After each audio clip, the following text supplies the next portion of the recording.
presidents that could have put you in prison. You were put in prison.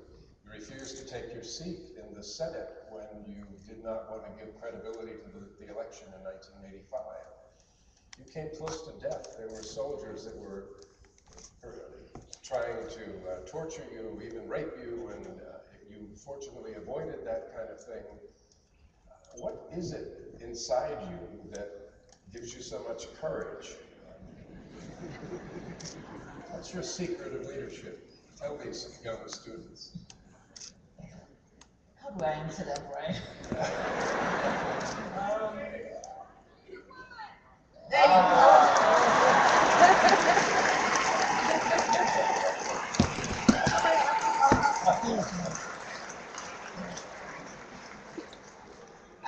I think she said it all. I guess.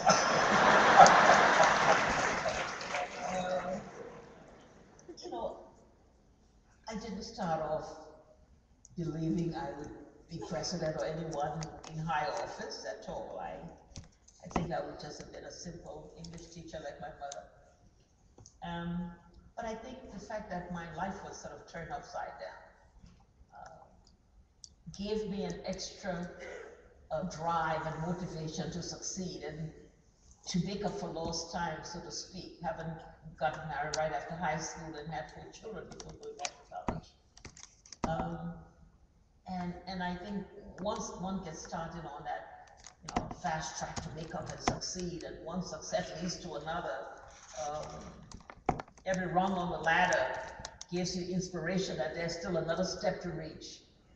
And so that just developed that motivation, and every obstacle became a challenge, every stumbling block became a stepping stone, so to speak.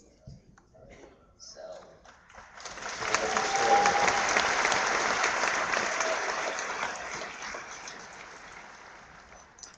Madam President, you were here studying. I know you probably enjoyed the winters here in Madison. But you were here in the early 60s when we were going through our civil rights struggles.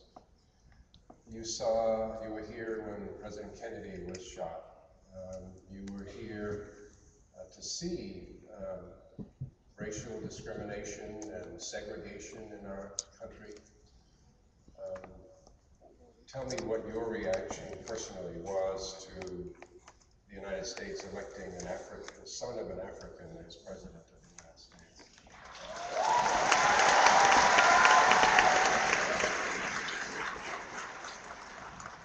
I'm excited.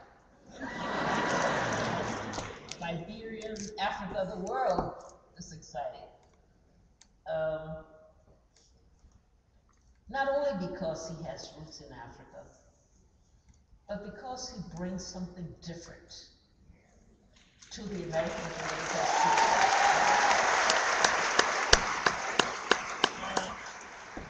And the things he stands for, the need for reform, the need for change, the need for building new types of institutions and new alliances, are the things today that are required for a changed world. And so he brings that, and we're all very, very inspired by it.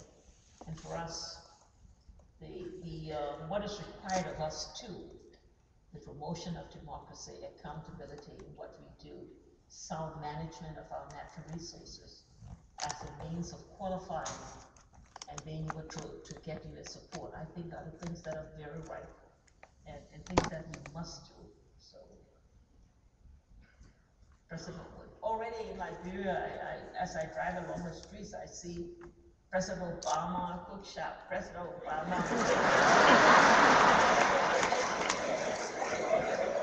President Obama garage. And that garage is important when you say President Obama, means go fix it. But he's not more popular than you, for sure. Some people say that he's taking on too much, but as I listen to you talk about the things you've accomplished in just a few years, perhaps he hasn't been taking on too much.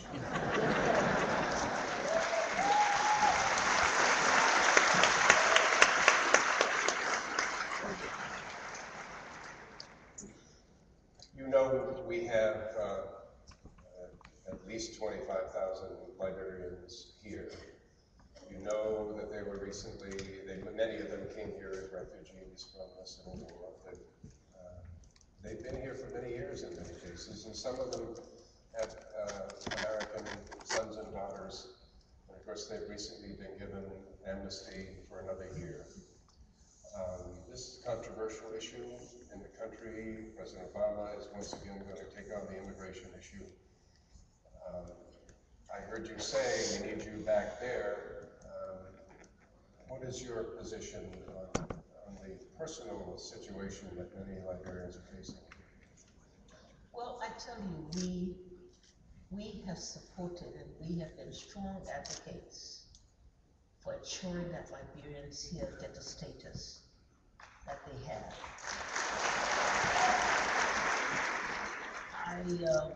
I spoke during the time when President Bush was there to get the delayed and forced departure, the DED, changed for 18 months. And after he left, we were able to work with some of our friends in Congress and also with President Obama asking to extend the temporary protection status which they now have. As much as we want them back, we still understand that some of them cannot come back right away. In fact, we could not even absorb all of them if they all decided to come back. And so while we welcome them back, we know that it takes time, and we know that they will have to plan it, because many of them have children here in school, many of them have other kinds of obligations, many of them have jobs.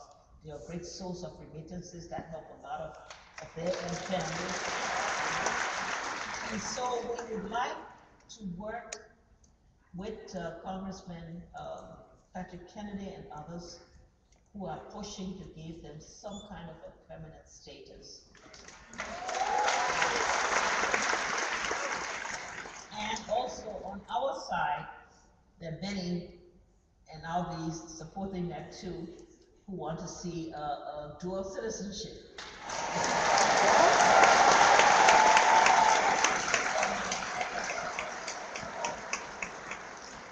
That way they will have an opportunity to come home anytime and to join us in the process of reconstruction and yet meet their obligations here.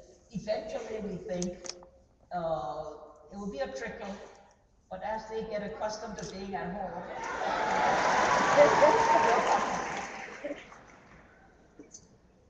I was having a discussion the other day with Congressman Keith Ellison, who is a new member of the Foreign Affairs Committee, and I believe will be in the Africa Subcommittee, and I know he's working on this issue as well. He may even be here today, somewhere out of the audience. I just have, I think that we're really running long here, and I know you just come in from the West Coast, and just a week ago came all the way from Liberia, but there are some students that wanted to ask a question. Some of them have been asked here, but here's a student question. You also mentioned that you were still young at heart. I suppose you still have dreams now. Would you like to share those with us? Okay. My dream right now is to see Liberia succeed, to really see us move our country forward. That's all I can do for this time. Well, Madam President, I want to thank you. I really believe that Americans, when they know more of the story of what you have succeeded in doing, when they know more of the story of the history of the United States-Liberian